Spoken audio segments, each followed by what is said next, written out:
अच्युतं केशवं कृष्णदामोदरं रामनारायणं जानकीवल्लभं रामनारायणं जानकीवल्लभम। जय श्री कृष्णा। राधे राधे दोस्तों, आप सभी को भादो मास के चौथे दिन की हार्दिक शुभकामनाएं। आप सभी पर भगवान विष्णु की कृपा सदा सर्वदा बनी रहे। आज की वीडियो में आप सुनेंगे भादो मास महात्म्य का अध्याय 4। पिछली वीडियो में आपने 1 से लेकर 3 तक के अध्याय यदि नहीं सुने हैं तो आप लोग उन अध्यायों को सुन सकते हैं। और चैनल पर नए हैं तो चैनल को सब्सक्राइब भी कर लीजिएगा, जिससे आपको आने वाले सभी अध्याय समय से प्राप्त हो सकेंगे। तो आप सभी लोग ढेर सारा अपना प्यार भी अवश्य दीजिएगा। तो अब सुनते हैं आज का अध्याय शुरू करने से पहले भगवान विष्णु के, भगवान कृष्ण के श्री चरणों का ध्यान करते हैं। उसके बाद आज का अध्याय प्रारंभ करते हैं। प्रेम से बोलिए भगवान विष्णु की जय, बाके बिहारी लाल की जय। तो आज के अध्याय में मुनियों ने कहा कि हे भगवान, अब हम राजा इंद्रदुम्न के बारे में सुनना चाहते हैं। उस श्रेष्ठ तीर्थ में जाकर उन्होंने क्या किया। तब ब्रह्मा जी कहने लगे, मुनिवरों सुनो, मैं उस क्षेत्र के दर्शन और राजा के कर्म का संक्षेप में वर्णन करता हूँ। उस त्रिभुवन विख्यात पुरुषोत्तम क्षेत्र में जाकर महाराज इंद्रदुम्न ने रमणीय स्थानों और नदियों का दर्शन किया। वहां एक बड़ी पवित्र नदी बहती है जो विंध्याचल घाटी से निकलती है। वह नदी सभी पापों को दूर करने वाली और कल्याणमयी है। उसका स्रोत बहुत बड़ा है और उसका महत्व तो गंगा जी के समान ही है। वह दक्षिण समुद्र से मिली है। वह पुण्य सलिला सरिता महानदी के नाम से भी विख्यात है। उसके दोनों किनारों पर अनेकों गांव और नगर बसे हुए हैं। वे सभी गांव अच्छी फसल होने के कारण बड़े मनोहर दिखाई देते हैं।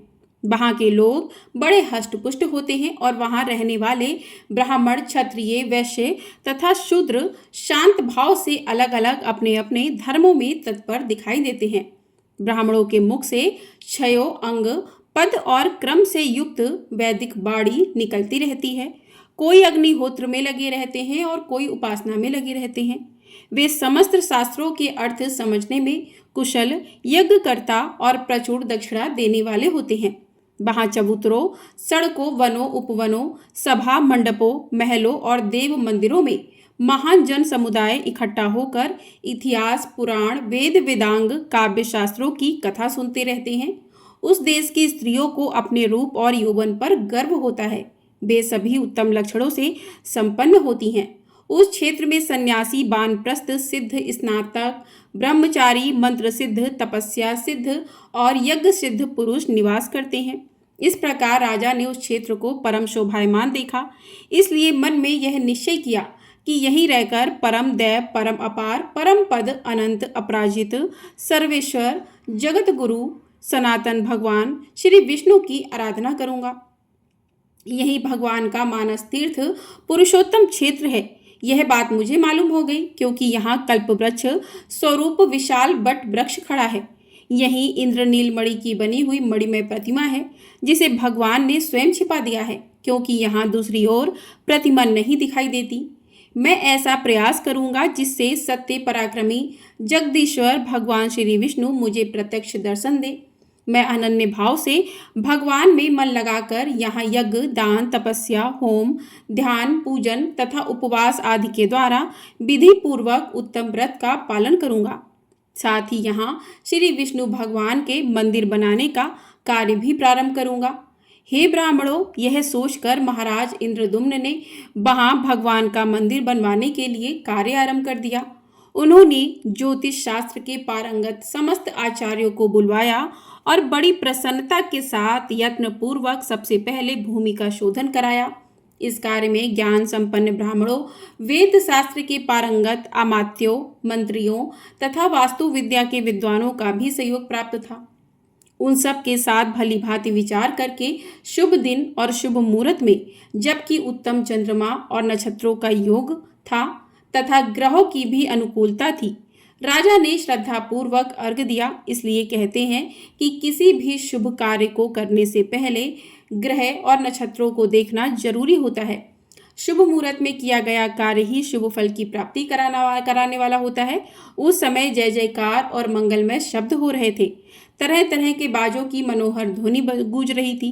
फूल, अक्षत, चंदन भरे हुए कलश तथा दीपक आदि के द्वारा पूजा कार्य संपन्न किया गया था। इस प्रकार अर्घदान देकर महाराज इंद्रद्युम्न ने शूरवीर कलिंगराज, उत्कल राज और कौशल राज को बुलाकर कहा कि हे राजाओं, तुम सब लोग एक ही साथ मंदिर के निमित्त शिला ले आने के लिए ले जाओ। अपने साथ प्रधान शिल्पों और को भी जो शिला खोदने के काम में निपुण हो साथ ले जाओ। विंध्याचल बहुत बड़ा पर्वत है और वहां पर बहुत सारी कंदराएं भी हैं। उसके सभी शिखरों को भली भांति देखकर सुंदर सुंदर शिलाएं कटवाओ और उन्हें छकड़ों और नाव पर लाद कर ले आओ। देर मत करो। इस प्रकार राजाओं को शिला के लिए जाने की आज्ञा देकर महाराज ने अमात्यों और पुरोहितों से कहा कि चारों ओर शीर्घगामी दूत भेजे जाएं और वे पृथ्वी के समस्त राजाओं के पास जाकर मेरी यह आज्ञा सुना दे कि राजाओं, महाराज इंद्रद्युम्न की आज्ञा के अनुसार तुम सब लोग हाथी, घोड़े, रथ और पैदल सेना तथा अमात्यों और पुरोहितों के साथ चलो। ऐसी आज्ञा पाकर दूत राजाओं के पास गए और सबको महाराज की आज्ञा सुना दी। दक्षिण, पश्चिम, उत्तर और पूर्व देश के रहने वाले, दूर और पास रहने वाले, पर्वत तथा भिन्न भिन्न द्वीपों के निवासी नरेश महाराज इंद्रद्युम्न का आदेश सुनकर रथ, हाथी, घोड़े और पैदल सेना के साथ बहुत सारा धन साथ लेकर भारी संख्या में एकत्रित हो गए। राजाओं को अमात्य और पुरोहितों सहित आया देखकर महाराज इंद्रद्युम्न को बड़ी प्रसन्नता हुई। वे कहने लगे कि हे राजाओं, मैं आप लोगों से कुछ निवेदन करना चाहता हूँ। सुनो, यह भोग और मोक्ष प्रदान करने वाला कल्याणमय क्षेत्र है। मैं यहाँ अश्वमेघ यज्ञ करना और भगवान विष्णु का मंदिर बनवाना चाहता हूँ, किंतु मैं इस कार्य को कैसे पूर्ण कर सकता हूँ, इसी चिंता से मेरा मन व्याकुल हो रहा है। अगर आप लोग भली भांति मेरी सहायता करें तो मेरा यह कार्य संपन्न हो सकता है। महाराज इंद्रद्युम्न के ऐसा कहने पर सभी राजाओं को बड़ी प्रसन्नता हुई। उन्होंने महाराज की आज्ञा से धन, रत्न, स्वर्ण, मणि, मोती, कंबल, सुंदर बिछौने, हीरे, पुखराज, तरह तरह के द्रव्य, भक्ष्य, भोज्य तथा अनूप आदि पदार्थों की वर्षा कर दी। राजा इंद्रधन्य ने देखा कि यज्ञ की सभी सामग्री एकत्रित हो गई हैं और यज्ञ कर्म के ज्ञाता, वेद वेदांगों में पारंगत, शास्त्र ज्ञान में निपुण तथा कर्मों में कुशल ऋषि, महर्षि, देवर्षि, तपस्वी, ब्रह्मचारी, गृहस्थ, वानप्रस्थ, सन्यासी और अन्य ब्राह्मण भी उपस्थित हैं। तब उन्होंने अपने पुरोहितों से कहा कि हे ब्राह्मण, कुछ विद्वान ब्राह्मण जो वेदों के पारंगत पंडित हों, जाकर अश्वमेघ यज्ञ की सिद्धि के लिए उत्तम स्थान देखें। राजा के ऐसा कहने पर विद्वान पुरोहितों ने यज्ञ कर्म में कुशल ब्राह्मणों को आगे करके शिल्पियों के साथ प्रस्थान किया और उस देश में जहाँ धीवरों का गांव था, विधि पूर्वक यज्ञशाला बनवाई। उसमें गली, कूचे और छतरियां भी बनवाई गईं। सैकड़ों महल बनाए गए। सारा यज्ञ मंडप स्वर्ण, रत्न तथा श्रेष्ठ मणियों से विभूषित होकर इंद्र भवन के समान सुंदर दिखाई दे रहा था। खम्भों पर सोने की चित्रकारी की गई थी। दरवाजे बहुत बड़े बड़े बने हुए थे। यज्ञ के प्रत्येक भवन में शुद्ध सोने का उपयोग किया गया था। नाना देशों से आए हुए ब्राह्मणों और वैश्यों के लिए भी उन्होंने अनेकों शालाएं बनवाई थीं। महाराज इंद्रद्युम्न का प्रिय करने के लिए समस्त राजा अनेक प्रकार के रत्न लेकर वहां आ गए थे। साथ ही उनकी स्त्रियां भी उत्सव में सम्मिलित हुई थीं। महाराज ने उन समस्त समागत अतिथियों के ठहरने के स्थान, उनके सोने के लिए बिस्तर, तरह तरह के भोज्य पदार्थ और सब कुछ सामग्री उन्हें प्रदान कर दी। उस महायज्ञ में जो भी श्रेष्ठ ब्राह्मण पधारे, उन सबको राजा ने स्वागत पूर्वक ग्रहण किया। महातेजस्वी राजा ने गर्व छोड़कर, घमंड छोड़कर स्वयं ही सब ब्राह्मणों का सभी प्रकार से खुद स्वागत सत्कार किया। इसके बाद शिल्पियों ने अपनी शिल्प रचना का कार्य पूरा करके राजा को यज्ञ मंडप तैयार हो जाने की सूचना दी। यह सुनकर मंत्रियों सहित राजा बहुत प्रसन्न हुए। उनके शरीर में रोमांच आया। यज्ञ मंडप तैयार हो जाने पर महाराज ने ब्राह्मण भोज का कार्य आरंभ करवाया। प्रतिदिन जब 1 लाख ब्राह्मण भोजन कर लेते, तब बार बार बादलों की गर्जना के समान गंभीर स्वर में दुदुम्बी बजने लगती थी। इस प्रकार राजा के यज्ञ की वृद्धि होने लगी। उसमें अन्न का इतना दान किया गया जिसकी कहीं कोई बराबरी नहीं, कोई तुलना ही नहीं की जा सकती। लोगों ने वहां देखा कि दूध, दही और घी की नदियां बह रही हैं। तरह तरह के जनपद के साथ समूचे जम्बूद्वीप के लोग वहां जुटे हुए थे। वहां कितने ही सहस्त्र पुरुष बहुत से पात्र लेकर इधर उधर से इकट्ठा हुए थे। राजा के अनुगामी पुरुष ब्राह्मणों को तरह तरह के अनुपान और राजाओं के उपभोग में आने वाले भोज्य पदार्थ परोसते थे। यज्ञ में आए हुए वेद वेदता ब्राह्मणों तथा राजाओं का महाराज ने पूरी तरह से स्वागत सत्कार किया। इसके बाद उन्होंने राजकुमारों से कहा। राजा बोले कि राजपुत्रों, अब समस्त शुभ लक्षणों से युक्त श्रेष्ठ अश्व लेकर आओ और उसे समूची पृथ्वी पर घुमाओ। यही अश्वमेध यज्ञ की पहचान होती है, जिसमें एक घोड़ा पूरी पृथ्वी पर, पूरी धरती पर घुमाया जाता है, और यदि कोई राजा उस अश्व को, उस घोड़े को पकड़ लेता है तो उसे राजा के साथ युद्ध करना पड़ता है। अगर वह घोड़ा बिना किसी विघ्न के वापस लौट कर आ जाता है, तब उस समूची पृथ्वी पर उसी राजा का एक क्षेत्र राज्य हो जाता है। तो इस प्रकार राजा इंद्रदुम्न ने अपने पुत्रों को आज्ञा दी, विद्वान और धर्मात्मा ब्राह्मण यहाँ होम करें और यह यज्ञ उस समय तक चलता रहे जब तक कि भगवान इसके समीप प्रकट होकर मुझे प्रत्यक्ष दर्शन न दे दे। ऐसा कहकर राजाओं में श्रेष्ठ राजा इंद्रदुम्न ने बहुत सा सोना, करोड़ों के आभूषण, लाखों हाथी, घोड़े, अरबों बैल तथा स्वर्ण में सींग वाली दुधारू गाय, जिनके साथ कांसे के दुग्ध पात्र थे, वेद वेता ब्राह्मणों को दान में दे दिए। इसके सिवा बहुमूल्य वस्त्र, हरण के बालों से बने हुए बिछौने, मूंगा, मणि तथा हीरे, पुखराज, मणि मोती आदि तरह तरह के रत्न भी दिए। उस अश्वमेध यज्ञ में याचकों और ब्राह्मणों को तरह तरह के भक्ष्य भोज्य पदार्थ प्रदान किए गए। मीठे पुए और स्वादिष्ट अन्न सभी जीवों को पेट भरने के लिए बराबर दिए जाते थे। यहाँ दिए गए तथा दिए जाने वाले धन का कभी अंत ही नहीं होता था। इस प्रकार उस महायज्ञ को देखकर देवता, दैत्य, चारण, गंधर्व, अप्सरा, ऋषि, सिद्ध और प्रजापति सब के सब बड़े आश्चर्य में पड़ गए।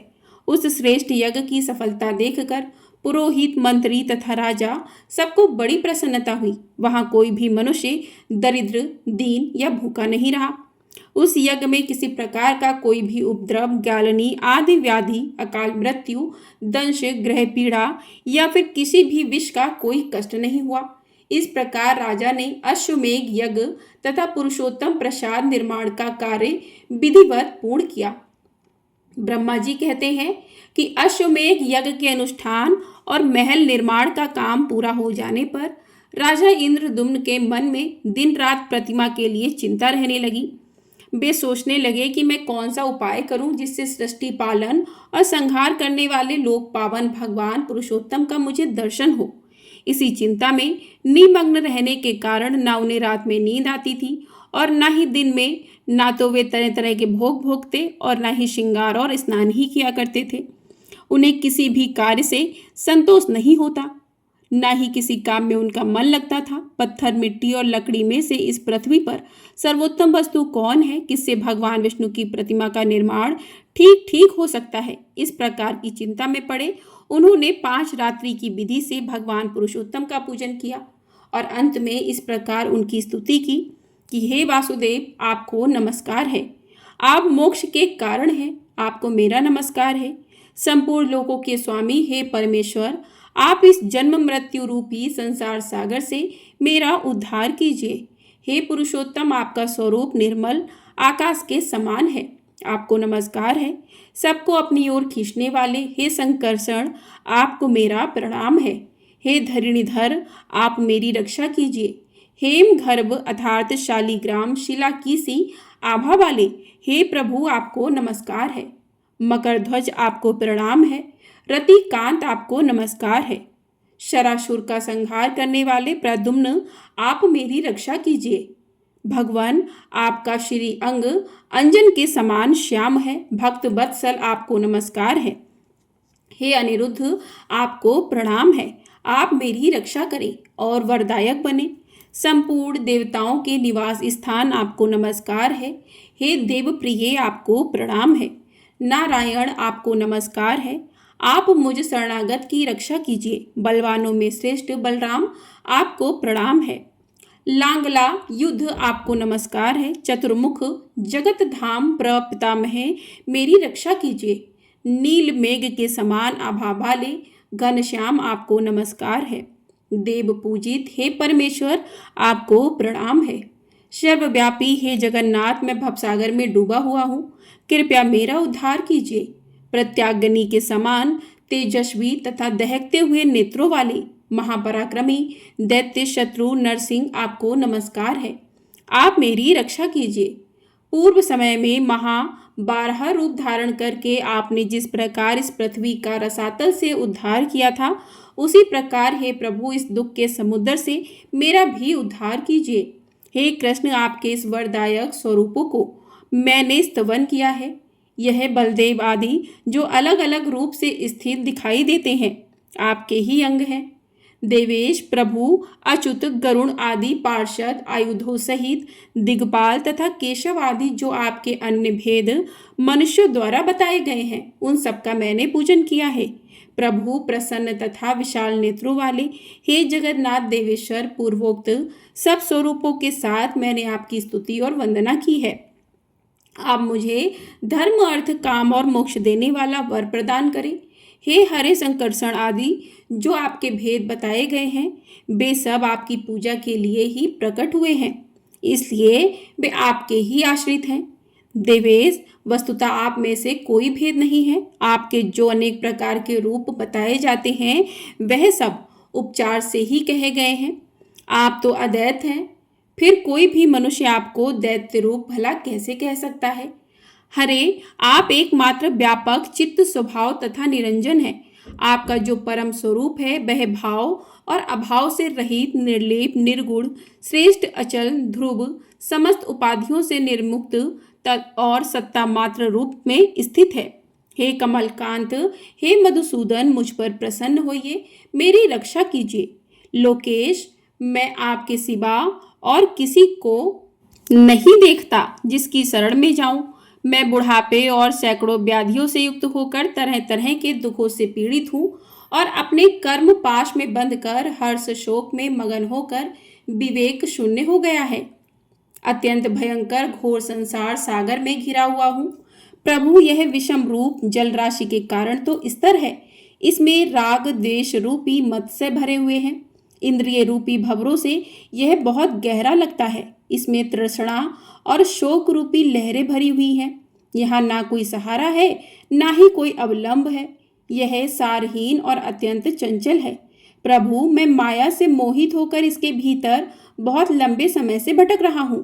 हजारों अलग अलग योनियों में बारंबार जन्म लेता हूँ। हे जनार्दन मैंने इस संसार में नाना प्रकार के हजारों जन्म धारण किए हैं। अंगों सहित वेद नाना प्रकार के शास्त्र इतिहास पुराण तथा अनेकों शिल्पों का अध्ययन किया है। यहाँ मुझे कभी असंतोष मिला है तो कभी संतोष मिला है।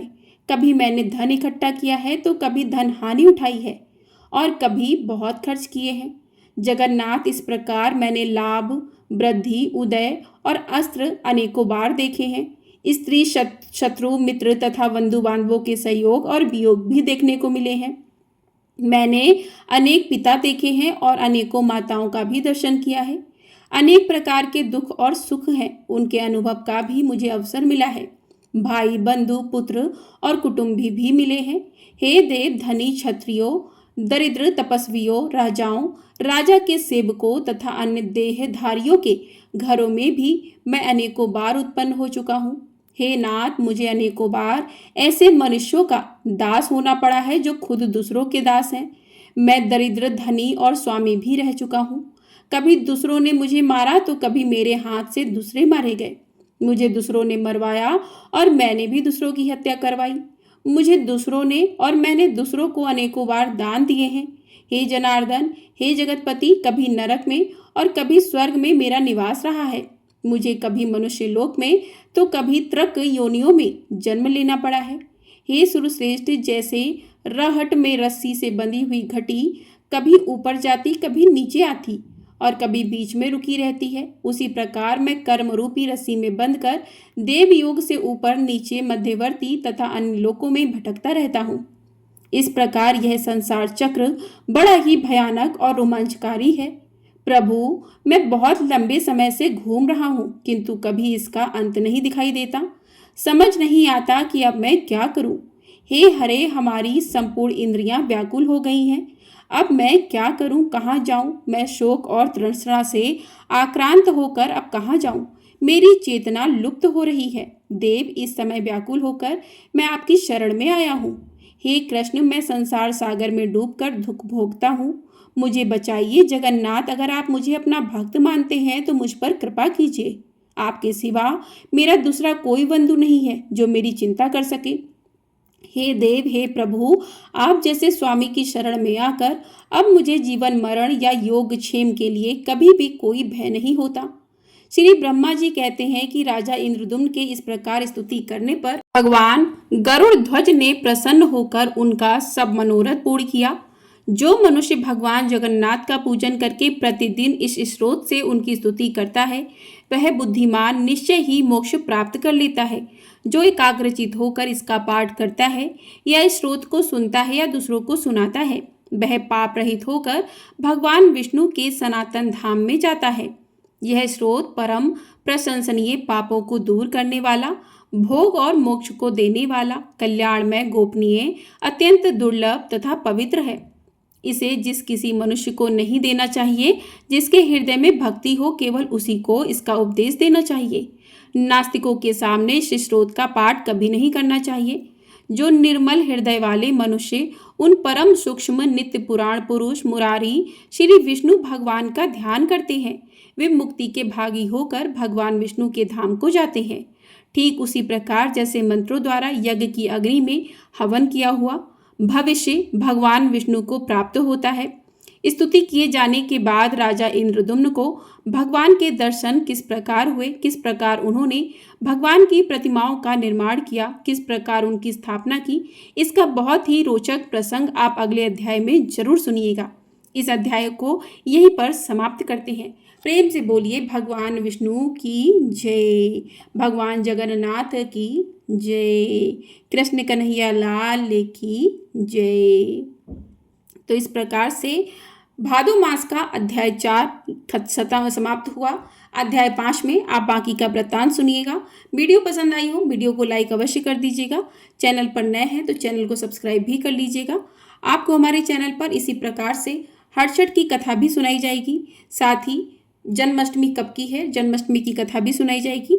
तो चैनल को सब्सक्राइब करके ढेर सारा अपना प्यार अवश्य दीजिएगा और कमेंट बॉक्स में भगवान विष्णु की जय भी अवश्य लिखिएगा।